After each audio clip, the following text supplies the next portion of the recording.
Once upon a time, there was a small town, and in the middle of this town, there was a highway.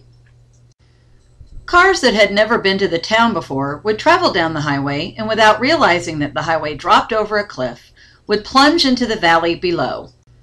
The town council got together and decided that the best solution to this problem would be to park an ambulance at the base of the cliff, so that when cars fell over, their occupants could be rushed to the hospital in the shortest amount of time possible. This story sounds ludicrous. However, it is a metaphor for the actions of a reactive, not proactive, classroom manager.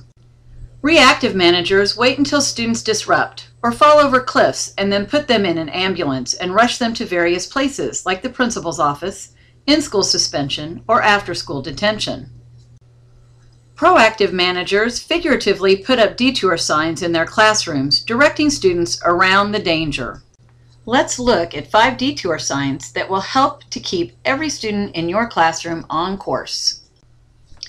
Detour sign number 1. Remain calm and confident with high expectations.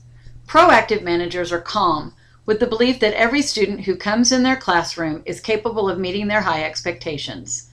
You do not hear them screaming and yelling at students.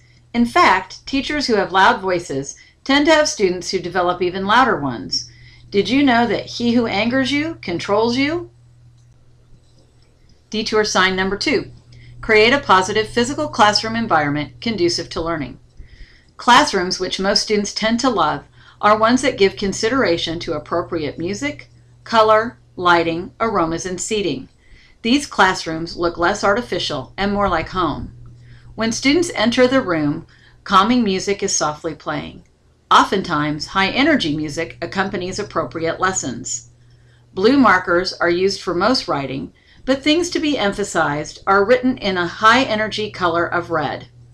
Rather than the harsh fluorescent lights found in most schools, teachers allow the natural light from the windows to shine through, or they may have lamps strategically placed to dim the light source. For classrooms where no student or teacher has an allergy, calming fragrances of lavender or vanilla may be the order of the day, and students can be seen talking with a partner on the carpet, reading in a beanbag chair, or standing while discussing a question asked by their teacher. Detour sign number 3. Teach rituals and procedures until they become habits.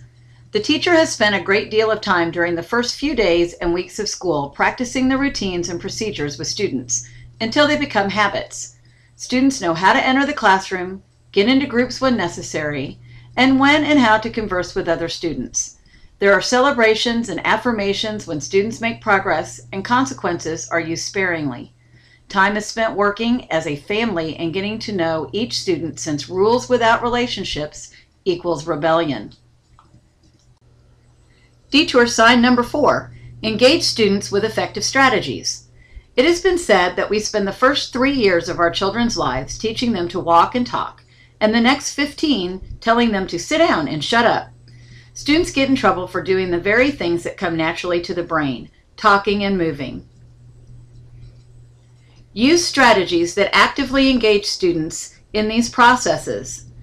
Things like music, movement, storytelling, visuals, games, projects, and so forth can increase student achievement, reduce behavior problems, and be loads of fun.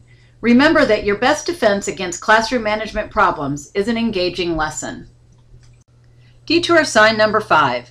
Get assistance with chronic behavior challenges. You are smart enough to know that even if you put up all of the previous detour signs, you may still have an occasional student who falls over the cliff.